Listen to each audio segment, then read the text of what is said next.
our speaker. All right. Welcome, Elena and David. I appreciate you making the time to join us today.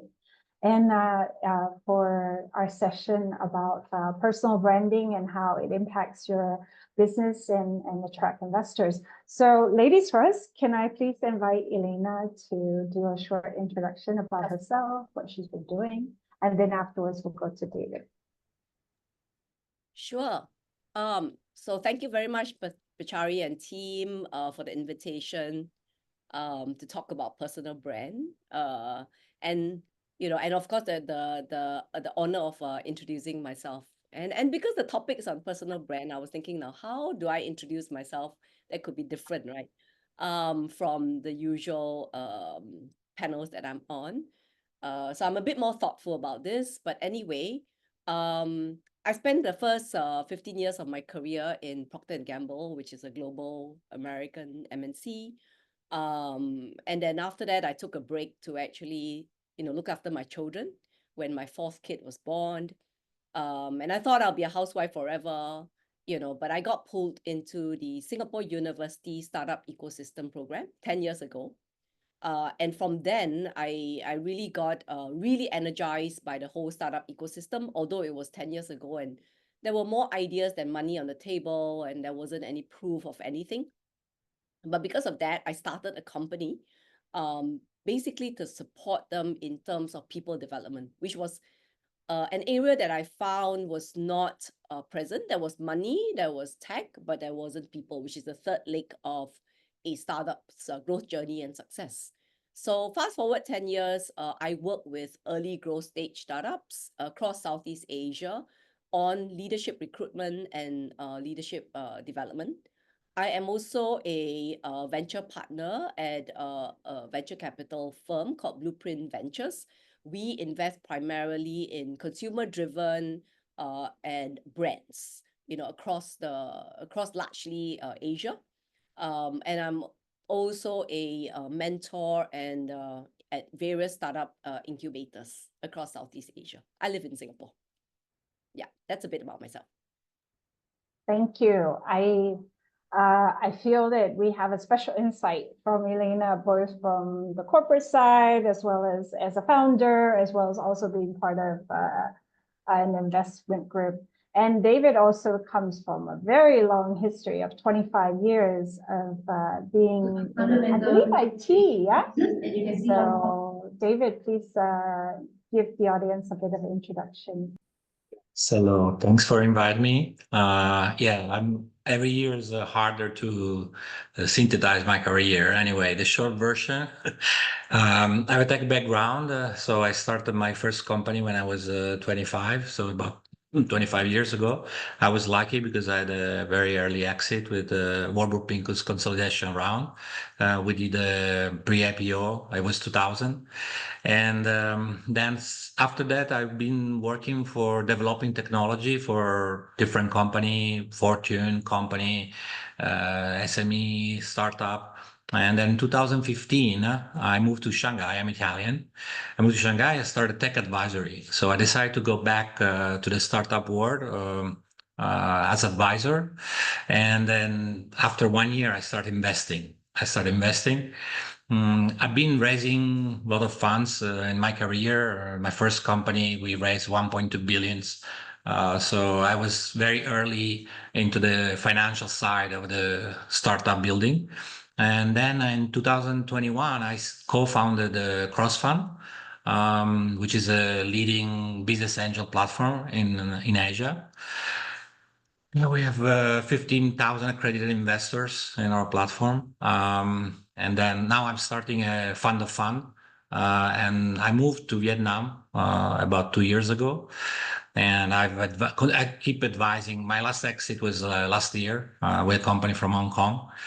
And there is another M&A coming soon, I hope by the end of the year. So that's been my life, startup and investment. Yeah, that's the short version. Okay, excellent. So I know David comes to Bangkok regularly and he has his meetup group. I think, is it quarterly or is it every 6 months? To be honest, it's not really structure. So what we do, we try to help networking angels. We don't really have a strategy there. So basically, wherever city I go, I try to find the time. I was in Bangkok actually for a conference some few months ago, but I didn't have time.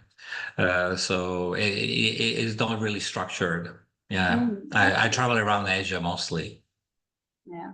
I see photos of you and I know some of the locations you go to because I know you also have Shweta in that's where we know each other as through Shweta. How about you, Yes. Elena? Do you also come into Bangkok sometime in case any of the people that are watching, they might want to like meet you in person one day?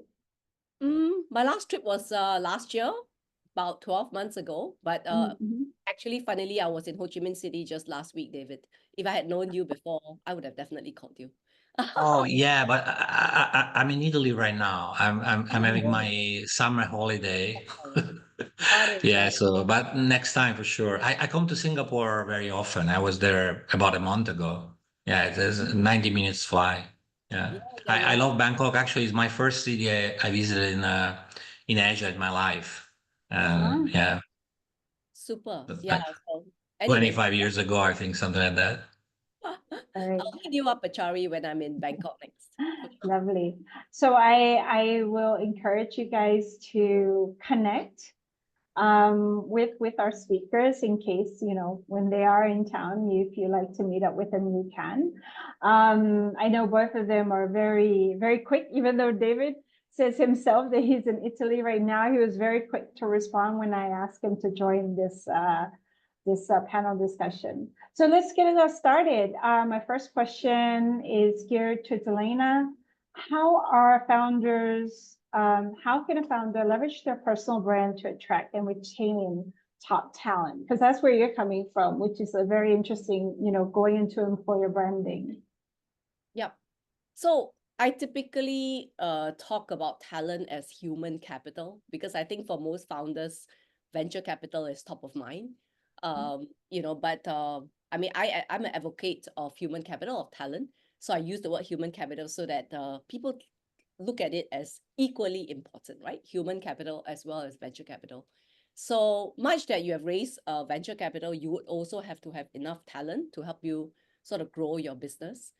And I would say that if VCs invest in founders in the early days, it's not so much numbers or not so much traction, and maybe a little bit of idea, but most of the time a VC invests really in the founder.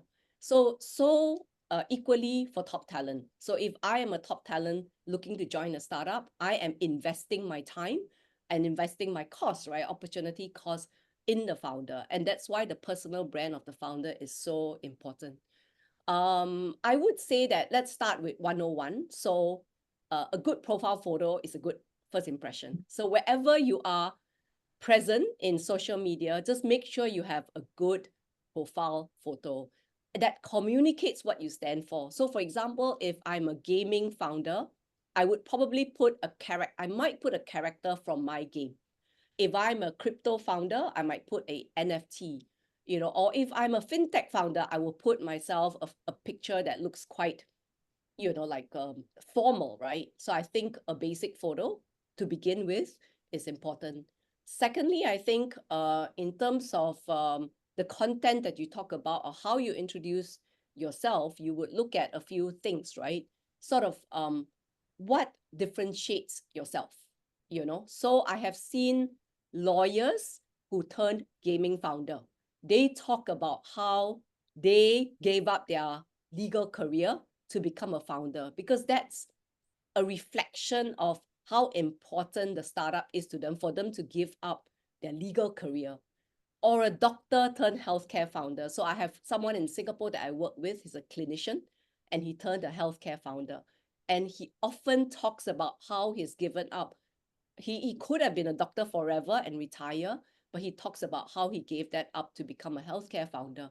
So I think aside from, of course, having a good profile photo, what you talk about, how you introduce yourself, will be reflective of your own personal brand. Whether it is, and I'm giving all these examples because in society you tend to put a bit of a lawyer or a doctor or someone coming from a top corporate company on a bit of a pedestal. And it's important to instill that trust in this person. And that's why I think that could be part of your personal brand as well. In a way, what differentiates you, what you believe in, mainly your values, and what is important to you. So understanding all that, then amplifying and articulating in terms of the content that you talk about, and or even the, will be extremely important. And that will be fundamental in terms of attracting talent, since the question is about attracting talent, right? You want to attract talent that is aligned with your vision and also trust you. Sorry, I took a bit of time. Yeah, no worries. I'm glad you said what you said. It's very good and interesting, because I also have just a couple of follow-up questions before I shoot a question over to David. Is about, can you talk about the photo and how you introduce yourself and your values, right? So I just will assume you're talking about LinkedIn. Or LinkedIn, or are there other platforms besides LinkedIn that you would suggest? I think not necessarily just on LinkedIn, on any social media that you're on your website, for example. If you are a member of a particular community or association, your photo would be there. You would have some sort of introduction about yourself. So I think all these are various touch points with talent, or touch point with founders that you need to have consistent, right, across the board. It's like marketing of any brand.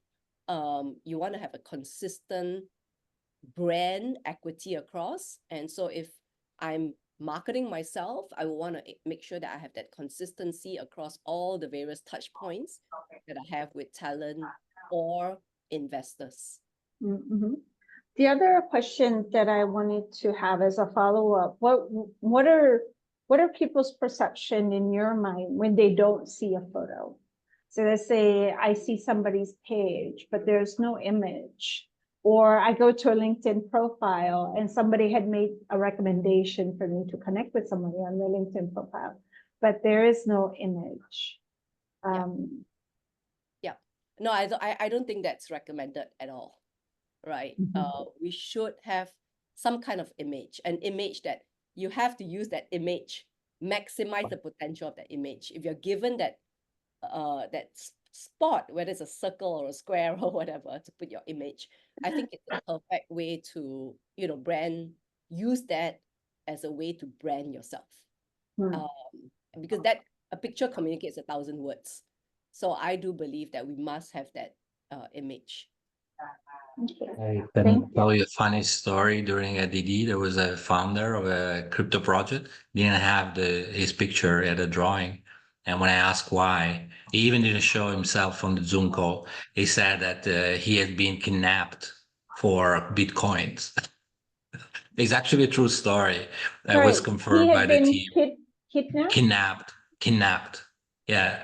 And then somebody physically kidnapped him. Yeah, I went to his house and they roughed him up and they tied him. And so after that, he became extremely paranoid, and he canceled all his track on social media. But then lately, he put a NFT. He transformed his personal drawing in an NFT. And so anyway, the project is one of the top 50 crypto projects. So it is a true story. Very funny.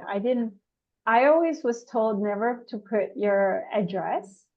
Like, okay, but in your company, you have to have a company address. But like, if you have it on your personal social media, you shouldn't list your personal address and then say you're on holiday, right?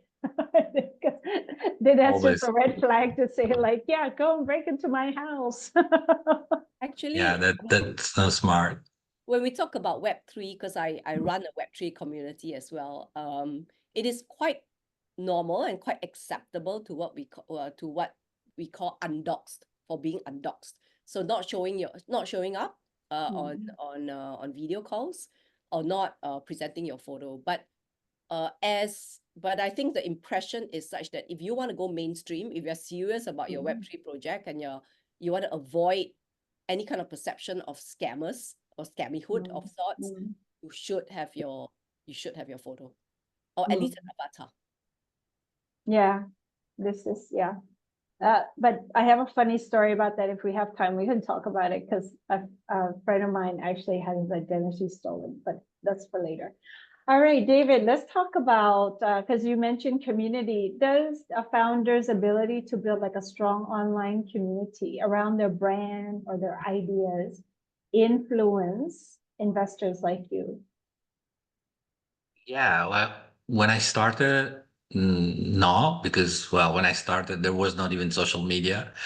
But I would say when I did two startup in my life, and my second start was like CrossFund, and after 20 years break, and I remember I discussed with my partner, who is the current CEO of the company, and he had some doubt about LinkedIn as well. He had a cyber stalking experience, so he was quite shy using LinkedIn. And I remember I told him this story about it was an influencer in Italy. I don't know if she's famous in Asia too, Chiara Ferragni. She has over 50 million followers, and she was writing about fashion and video blogging. And then suddenly she was invited to join the board of Tod's. I guess you know the shoes company. He's a multi-billion conglomerate now, and there was a lot of controversy on the newspaper and everything because, well, they said, oh, she doesn't have an MBA, she's not qualified, she was very young. And then the day after the stock market opened, the stocks went up 25%. We talk like 200 million value added, pretty much. So I think this is a sign that the times change it. And I think in the future, SEO without social media really would not be viable. The CEO, the founder needs to have up. It's part of the background, pretty much. Yeah, this is the short version. Yeah. She has a very interesting story. I wonder where she is today. I want to take this back to Elena. I want to talk about like organic versus paid, in terms of like building up your personal brand. What is your take on that? Before I get to that, I wanted to Mhm. just add on to the point on community. Mhm. Actually, in a entrepreneur community that I'm part of, there is this technology consulting company that's based in Bangkok, and they're called, if I'm not wrong, they're called Seven Peaks. I'm not sure whether you've heard of them. And I think they started. It's very common in Singapore to have all these technology sort of get together because they're all sponsored by Amazon or Google or something. But in Thailand, they aren't. So they actually started a community, and they've been having regular tech events, gathering tech folks from Bangkok. The last one they had last week, there were 400 attendees at that event. So so I think not just the founder's personal brand, but the entire company's brand is just elevated just because they put in some effort into this community building of just bringing tech people together, right, in Thailand. So I can't emphasize the importance of community building for personal brand, for the founder's personal brand as well as the company's brand, actually, especially if you're first mover. So yeah, just to jump in because I mean it is a company in Thailand, so I thought it might be interesting to bring that up. But on your question about amplifying your brand outside of LinkedIn, and whether it's organic or paid, I think right now, when it comes to personal brand, we haven't gone to the realm of consumer brands, right? Where it's very normal to pay for marketing agency or to pay Google or to pay Facebook for ads. We spend millions to build our brands. And it's very normal. But for our personal brand, I do feel that we haven't reached that a stage there where we will even entertain the thought of paying Facebook to boost your something that you've done, or even LinkedIn for some reason. Although I think we're at a stage where, because the world is so noisy, and actually your personal brand could even be more, especially for a startup or early stage company, could even be more important than the brand that you're selling. And I think it is about time for us to think about, should we invest to boost our profile the way we invest in boosting ads or, things like that. I do believe it's about time. I haven't come to the point where I will advocate, but I do believe that I think it's about time for us to start so that we can cut above the noise. There's just too much of noise these days. So I mean, I think it's something for us to think about. Maybe I'll try and I'll let you know, Pachari, how it goes. Right? Whether I acquire more leads by putting money in myself versus my company. That's one thing I wanted to bring across. But aside from LinkedIn, I was just talking to someone who does leadership consulting. He's Indonesian, and he started experimenting with TikTok. So he'll just do content on TikTok. And lo and behold, he got someone from the Indonesian government reaching out to him, and he landed one of his biggest deals just because he was doing some of these things on TikTok, and it was a pure experiment. So I think it's the same thing to ourselves, even if we're doing a B2B business, I feel, and we feel that our personal brand can only be amplified on LinkedIn because it's B2B. I think it's about time to challenge ourselves, because there could be someone in that B who is making that decision, who's hanging around TikTok as a C, right, at night. So as a C at night, they're hanging around TikTok and they're making decision on behalf of their B, in the day. So I do feel that I think we should go where the trend is, even though we are a B2B business, which means TikTok to a certain extent. I would prefer, I think TikTok even more than Instagram in this current day and age. So if that answers your question, of course, we can go into all the different things about events or building community. And so those are things outside of LinkedIn as well. That's an interesting take. I wonder how does I would David like to- feel? How does David I feel wanted to without add, TikTok? I wanted to add a few things. Well, first of all, in Vietnam, Facebook is the LinkedIn. So, for example, so in certain country there will be different contests or different tools. Another thing I want to say that there is people who invest already in their personal brand. One is Elon Musk. You just look at this picture before and after became famous. He has the rumors is that he has a Hollywood skill team, right? His persona is shaped after the Iron Man, Stark. So he even dressed the same. And he normally brags that he doesn't spend in advertising, but he had millions and millions of followers. Now he bought Twitter even, right? He rebranded it. So every time he has a post, he can launch a company. So I think this is the of course the extreme case, but that gives you the sense of the time and the power that media have. So I think the smart founder, they're already doing it. And in the startup world, the founder is 50% of the business, right?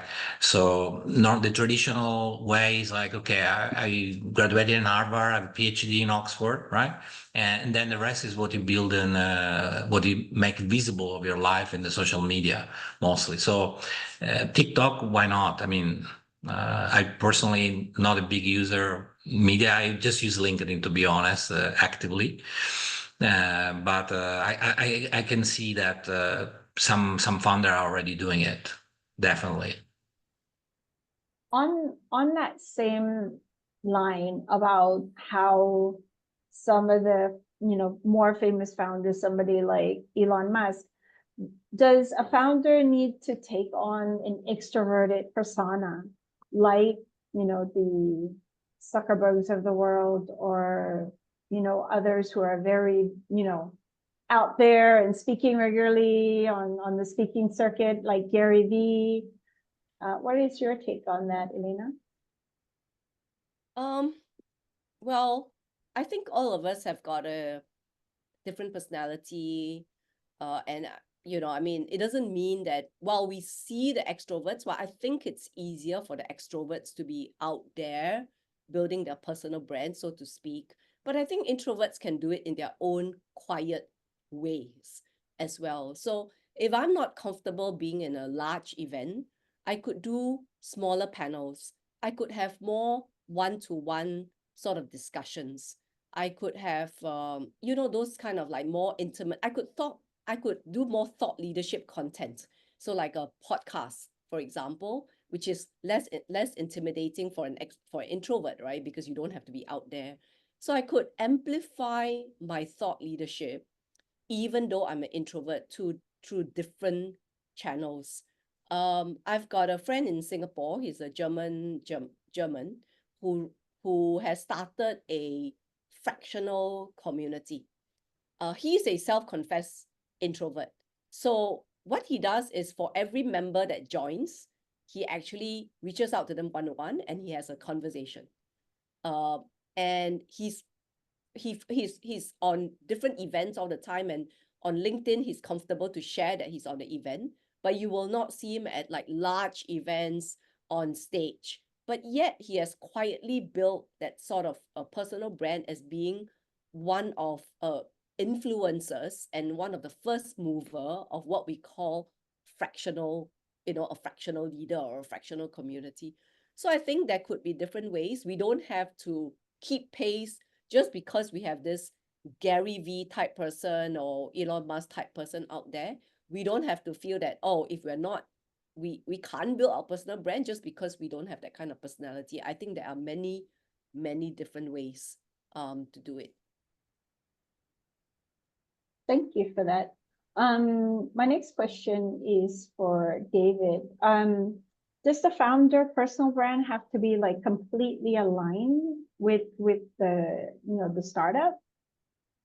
Can there be some differentiation, or does that cause a conflict for you in the eyes of the investor? I think there has to be alignment. Definitely. I mean, if you have a flamboyant personality and you have we are building TikTok or something like that, definitely will be seen like as consistent. So there might be some extreme case, but in general, I think consistency, I think, is one of the most important thing that you should evaluate in terms of brand. There can be some more risky strategy, or there can be some exception. But in general, I would say that consistency is one of the main factor if you have like just the brand. And as Elena was saying, there is different way to bring yourself up under the spotlight. Everybody has a different personality, and you can find what works.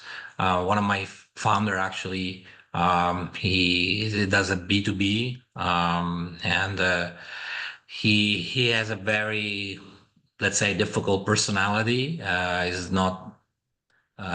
He tried to be nicer on social media and it was not successful. And then finally decided to go unfiltered. Let's say he's a very savvy geek guy, and they start calling people out for their mistakes or giving rude technical answers, and that became his fortune. Actually, on LinkedIn, went up to from 40,000. I was muted by mistake, I guess. Yeah, it's okay. I'm back. I think everybody was muted, including you, Pajoy. I cannot hear you. Can you go ahead and repeat maybe the last part, just so we can? Yeah. But I think somebody muted everyone. I'm not sure what you heard. Anyway, I was saying that this founder of mine was not very successful. He was forcing himself to be nice on LinkedIn, but he got like 2,000 followers. And then one day he was in a bad mood. Actually gave a very rude technical answer, and the view, the post went viral.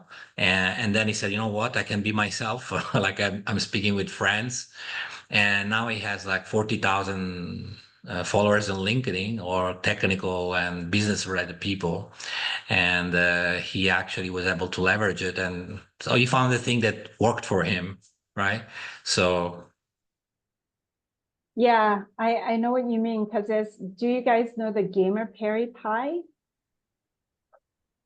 PewDiePie, yeah, PewDiePie. Ravi is like, yes, yes, because her son is a big gamer. And my kids would watch this guy, and he is such a foul mouth. And I was like, okay, if you want to watch him, that's fine, but please just watch him with your headphones on. Like, don't have it like loud throughout the house, because like I don't need to be listening to that, because I feel like, somebody's getting upset and angry because he's just cursing at all the competitors in the game. So, but he has, I think, amassed like a massive the following. good thing on the social media is that you can test what it works and what it doesn't work.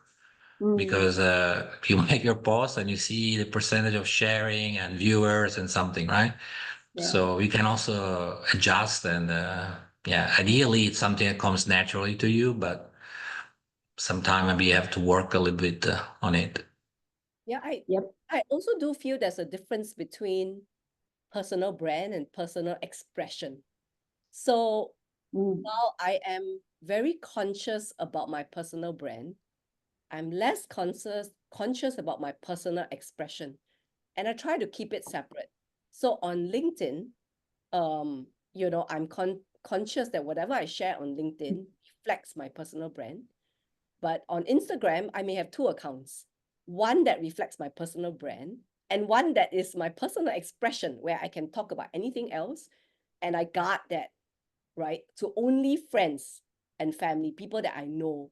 So I think that while we need to be aligned, so our personal brand needs to be aligned to the brand of the startup, where our personal expression, which is the private Instagram accounts or some other private accounts, need not be. That's the way I will look at it. Or else I'll be very stressed, because if I want to talk about, oh, wow, my favorite food, I'm going to think about, oh, do I need it? Is it aligned with my personal brand? I can't even talk about that. So because of that, I know that founders have usually two different accounts, one that is more official out, where everyone can see, public, and one that's on their own. So I think we can actually do that as well. Also, how we present ourselves in public. If you remember, I'm not sure whether you guys know about Bumble. Bumble is a dating app, right? The only dating app that has gone IPO. And the founder, the reason why she started Bumble, which is a woman only, a woman directed dating app, was because she was harassed when she was at Tinder. She was one of the co-founders at Tinder. When Bumble went on NYSE and they had to ring the bell, she had brought a baby, her newborn baby, and the newborn baby was on her hip while she rang the bell. And to me, this is a perfect personal brand, because it's like, here I am with this baby, I'm a founder of a dating app, and I'm a I'm a champion of advocacy of women making that decision and making the choice. And she said, so what if I have to ring the bell on NYSE? I don't have to come in my suit. I can come as a mother with my baby. And I think that phenomenon was talked about so much. She's not even on LinkedIn. I tried to look for her on LinkedIn. I couldn't find her on LinkedIn. She's not even on LinkedIn. So I guess we don't have to only rely on LinkedIn for a person, but it is very important. But there could be other ways of showcasing what we stand for and the company that we stand for in the way we behave in public, right? Of course, not everyone has the opportunity to list our brand on NYSE, but I'm just citing her because I was so impressed with how she had the courage to do this. Yeah, I think that paves way for other women to own up to, yeah, I'm a mom also, and there are things that I need to do, and this is an important moment for me, and I want to share it with my kid as well, right? Because there's going to be thousands of photos of her as well as part of that bell ringing. I wanted to follow up because you talked about having two profiles, right? So I wanted to flip that and see it from a different point of view. So if you see a founder having two profile, right? One that's like obviously more public, whether that's, let's just take your case here, David, where you say, you know, Facebook is like LinkedIn in Vietnam. But you see a founder with two profiles, one that's open where you can see everything, and another one that's closed. What would be your take on seeing something like that if you were to consider this founder for due diligence, you know, leading up to an investment? I think it's quite normal. Actually, what happens now is the many CEO, they have a team that handles their social media. You're not going to talk to them. And then there is some people who are not in the social media at all. My partner used to say that when you finally make it, you can cancel your LinkedIn account. You don't need to be. So he said, my dream is that finally, yeah, I will be out of LinkedIn. So no, I don't have any concern. I think it's okay. I mean, as I said, it's more and more often handled by professionals. It become part of the company brand. Yeah. And in Singapore, is that also considered normal as well, Elena? Like them having like two profiles, one personal and one professional? Yep. In fact, I think most of the time, if you have a private account, nobody would know that it's you, right? I mean, you don't normally go by your full name anyway for that private account. And I think it's completely normal.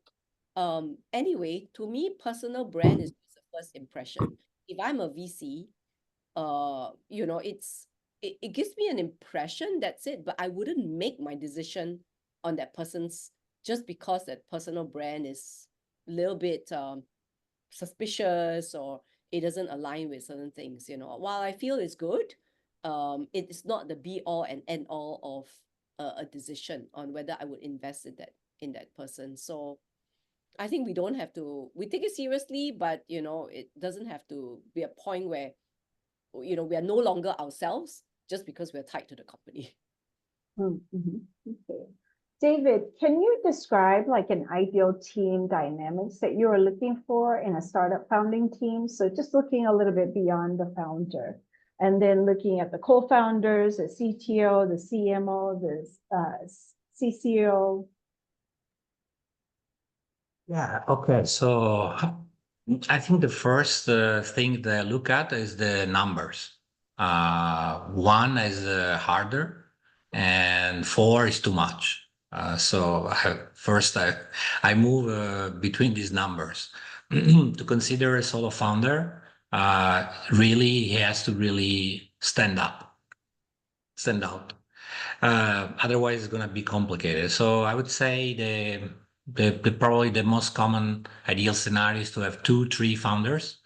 I think I will not say too many original things, but what I look at is complementarity.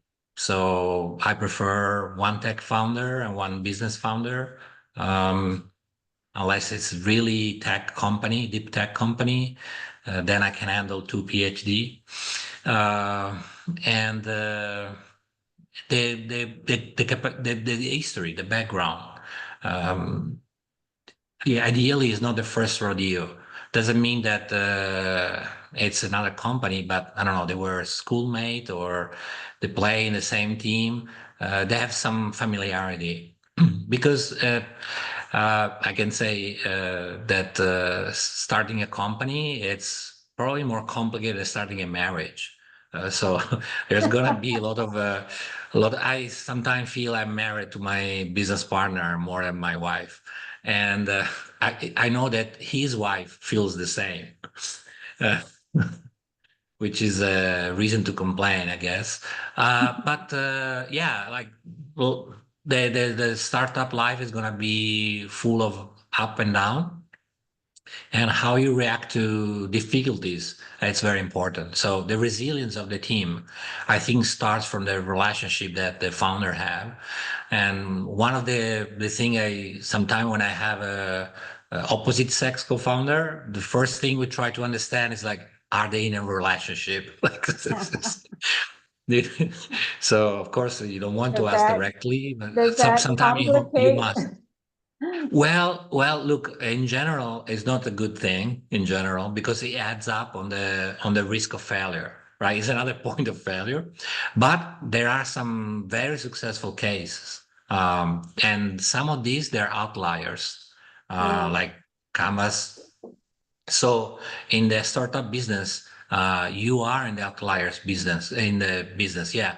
So I read some stats recently that the VC fund that invested in two resilient startups sometime they have low performance in terms of unicorn, which means to catch a unicorn, you need to fail a lot.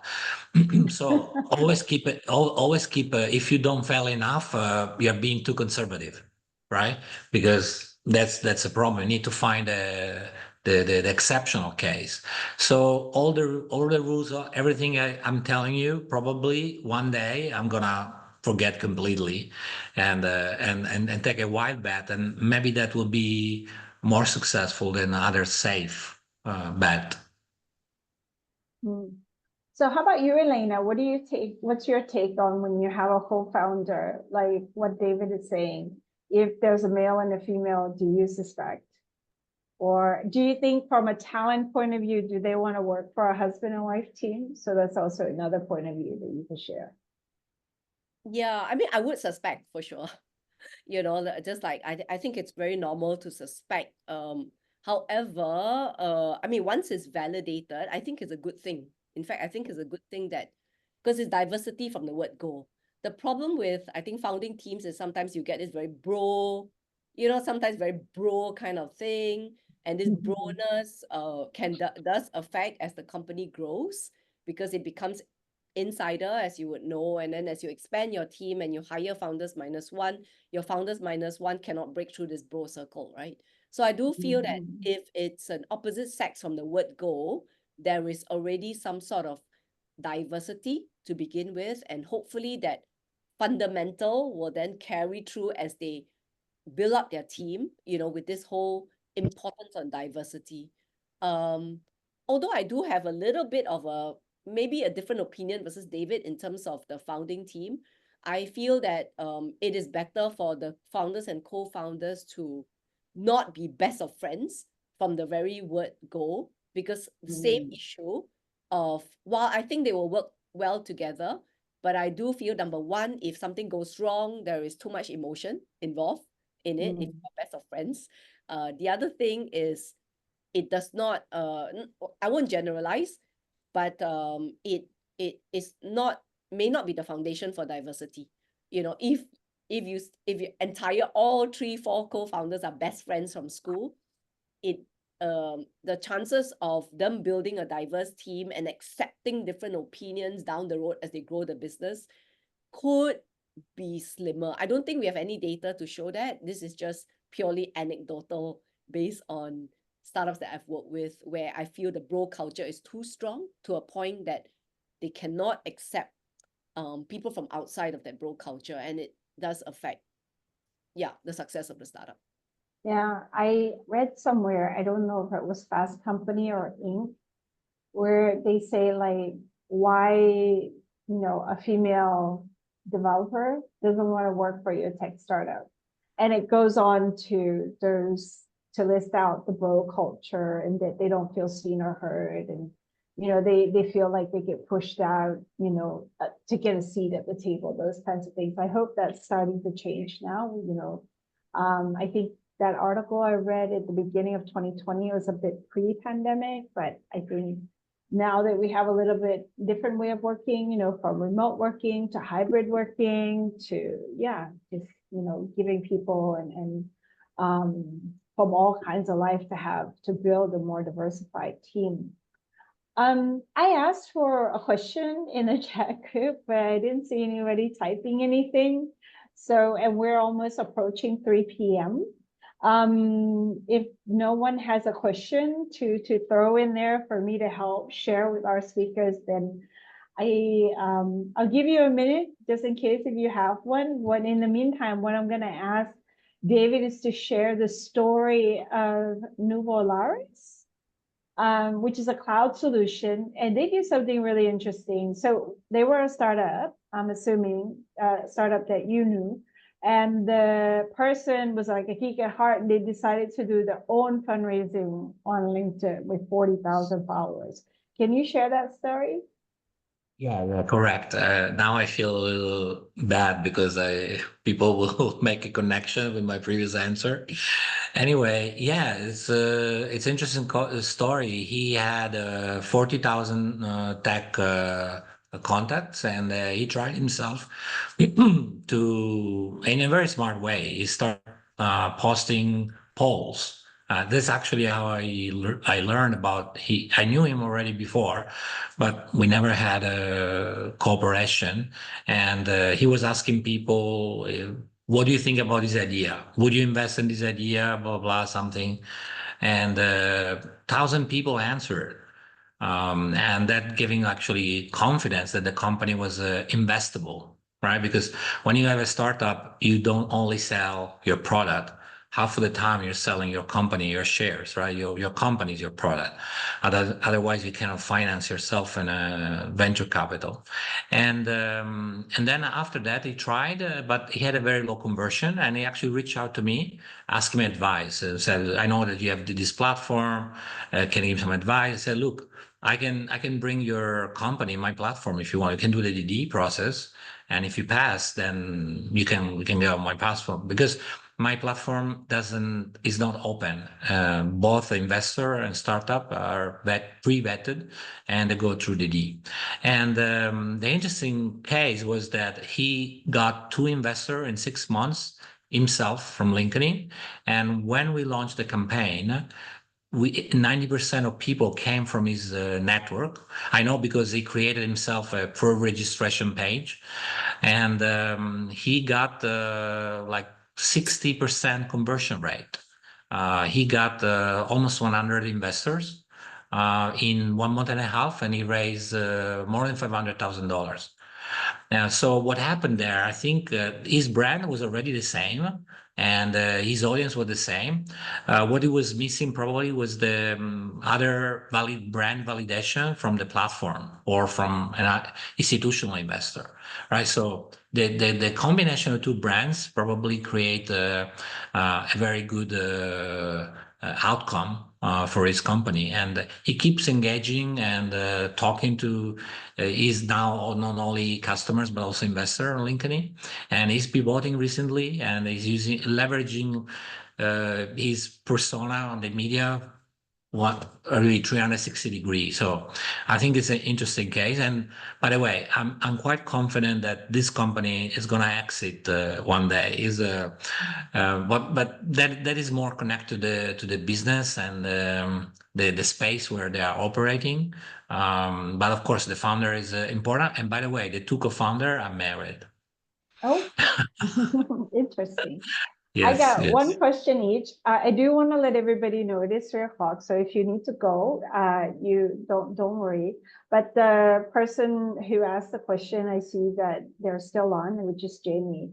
He's got one question for Elena and one question for David. So since David just answered, I'm going to shoot this at Elena. Regarding investing on your own personal brand, how much should you invest? That's such an interesting question. I was just looking at it and going, if I were to put my brand marketing hat, which was my previous life, on, I'll think of it this way. I would ensure that I have a good product first, a product that addresses a problem, a product that I have at least product market fit, right, in startup language, before I invest in it. So I think question number 1, do you think you have a good product or a solution that meets a market need that you have validated enough before you invest in your own personal brand? So I think that's the first question I will ask. If you have that, and then you look at, okay, where are you going to amplify this personal brand? If it's on LinkedIn, do you have enough followers to begin with? Because on LinkedIn, if you do not have a lot of followers, it's not going to, your ROI is not going to be very high. So you need to understand the algorithm of the social media site that you are amplifying or you're putting in money into. So I would look at some of these things first, the fundamentals before I decide. And of course, because it is online investment, you can always test with a few dollars a day, and then after that, see what the results are, and then before you, invest in some more. And the same thing as marketing your brand, you need to have a clear call to action. You need to have a clear funnel and, things like that, as to, because it's not just about them seeing you, but how does that translate into a lead, right? Or them clicking on the interests on your brand. So, I think we have to approach it the same way we would approach marketing a brand or marketing a product or solution. Thank you. That's a very smart answer to validate your market fit first, and then move forward in a way that you feel confident. David, the second question is like, how does a micro SME, MSME reach out to like an angel investor? Like you said, your system is vetted and is closed. So if somebody was looking to reach out to somebody like you, what has to happen? Yeah. So actually, I was smiling when I read the chat, because one of my friend asked me like a month ago in Singapore when I met him. He proposed me to create a cross fund version for SME. So I thought, okay, well, maybe that's a marketed need there, right? So as far as I know, there is not such platform. So I think what you can do is three things. The traditional cold marketing. So you can reach out to investor on LinkedIn. You can do cold emails eventually. But you will not have a high conversion. If it's a warm introduction, it works better. And then go to events where the angels go. So just follow, and I can tell you that many investors actually they do invest in all sort of things. In reality, the venture capital part of the investor for the business angel is not predominant, especially in Asia and Europe. I would say that reality is that venture capital is an American thing. In fact, he never stops and he always goes on. In Europe and Asia, I used to say is an acquired taste. It's something that people need to get familiar with or learn about it. So invest in a more traditional business is what most of the world actually investors they do. So yeah, find the angels and try to find the opportunity to talk to them and propose your idea. Jamie said, I don't have a LinkedIn, but I have my website, and like it's an apparel shop, and then there's another website. That's So a good example of branding. Is it Promote imperative? your brand. Yeah, yeah. I'll let people go into the group and have a look at this part, Jamie's website. But how do you to go back to LinkedIn and the platforms, right? Because this is the easiest to get on and start, populating the content. Do you feel it's imperative to have a LinkedIn or some form of social media if you want to amplify your brand? I depend in which business you are operating. If you are in the B2B industry, I think in the Western market is a must. If you are doing other kind of business and you are more consumer focused, then it's less important. For the B2B relationship in the Western world is essential. Then, as I was saying, there are different part of the world. For example, Elena was saying Bumble is the only IPO company. In China, there are 4 dating app on the stock exchange.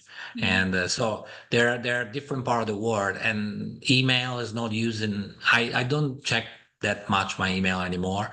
When I come to Europe, I say, why you still use the email? I mean, Chinese don't even know what is an email. 90% of Chinese don't know what is an email. They use instant message. I mean, instant message, at least you are sure you receive it.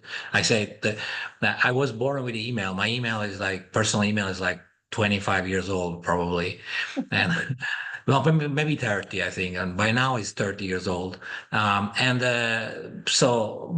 the world is changing. There are different geographies. So I would say for B2B is more important. For B2C, it may be less relevant. And then there are cases, like I said, Vietnam before, people don't use LinkedIn at all. In China is blocked now. LinkedIn is blocked. So yes, but let's see. It's always like a Western perspective.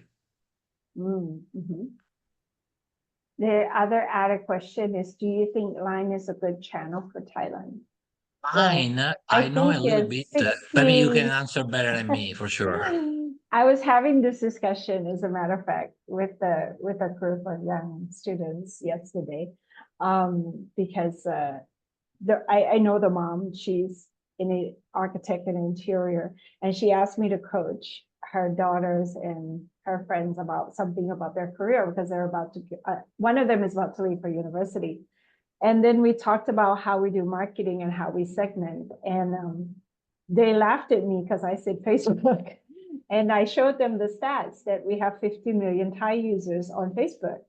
And I don't think Thai, like how you say the Vietnamese use Facebook, the way Thais use Facebook is for social selling.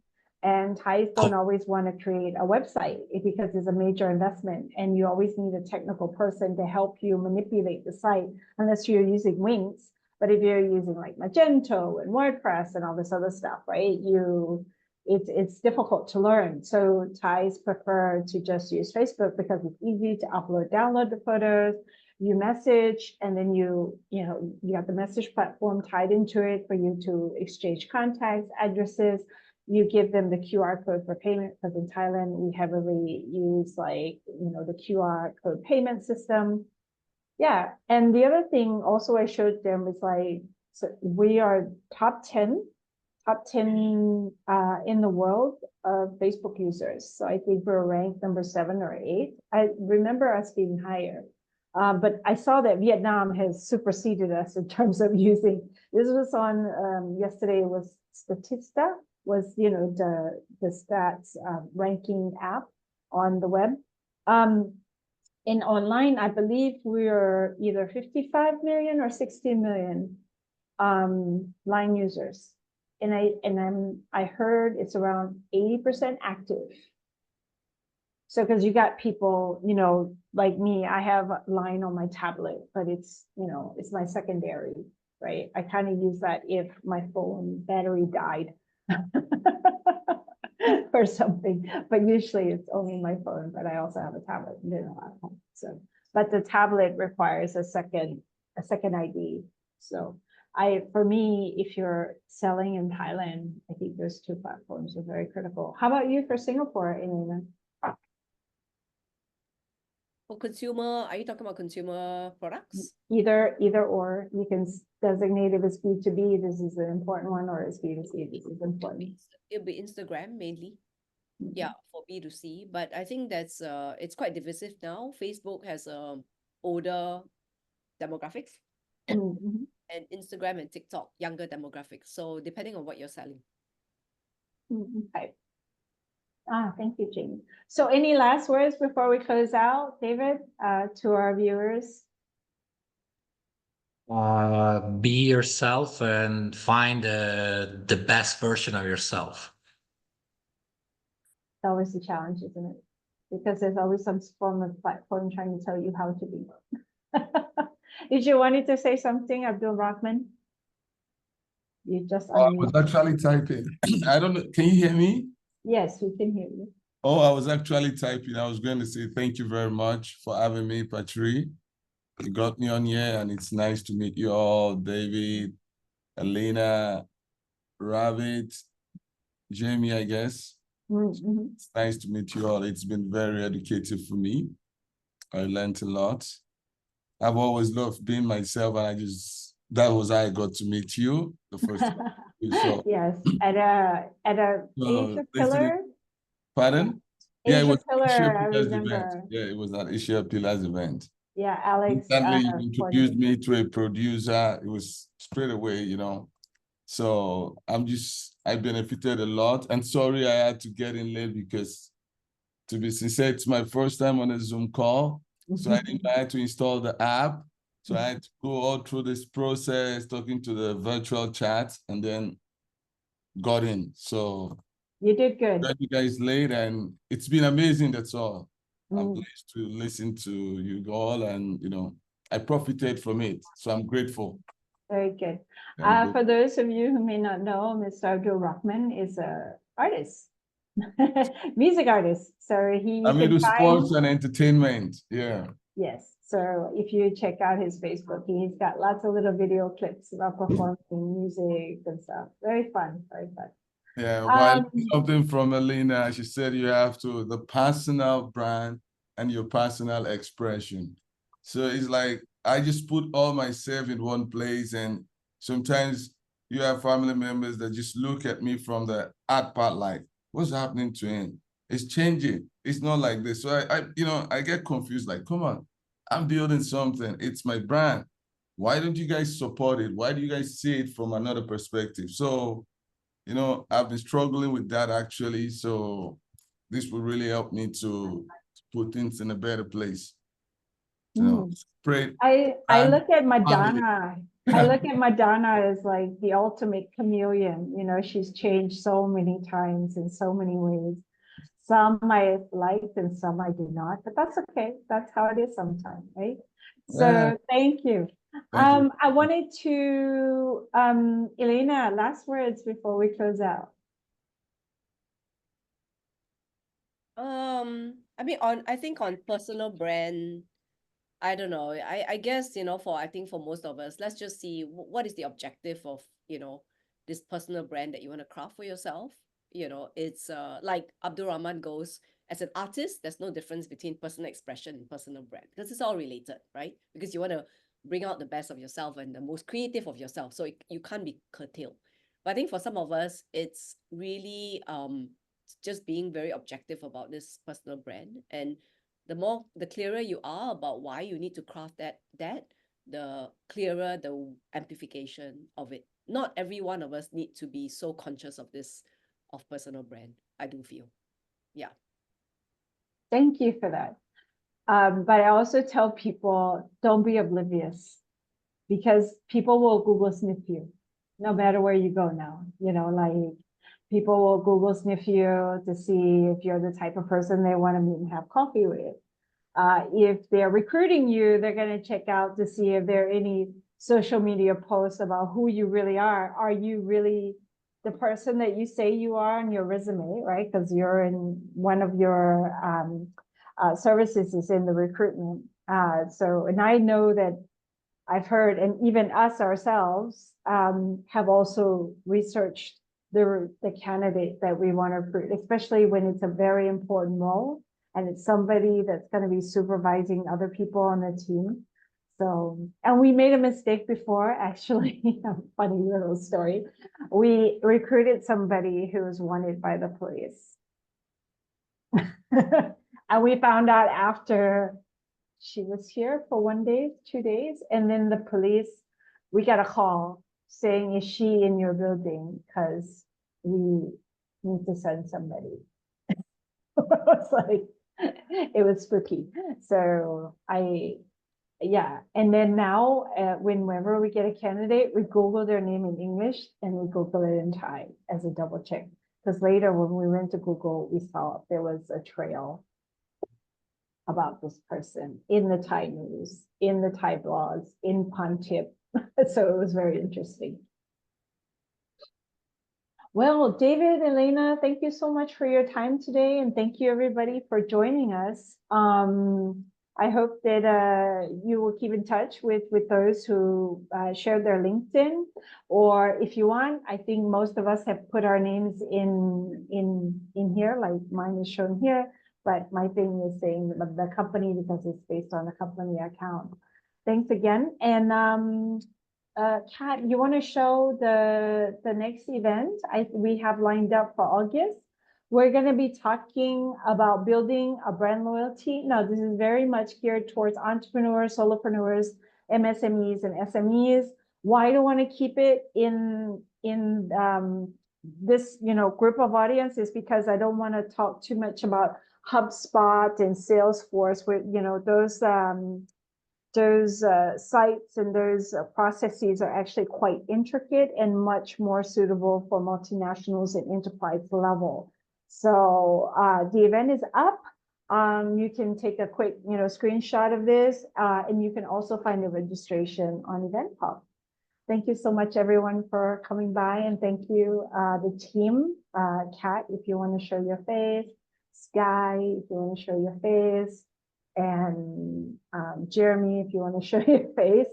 So these are the people behind the scenes helping to get many things up and running. So thanks for the team for supporting and making sure everything went smoothly today.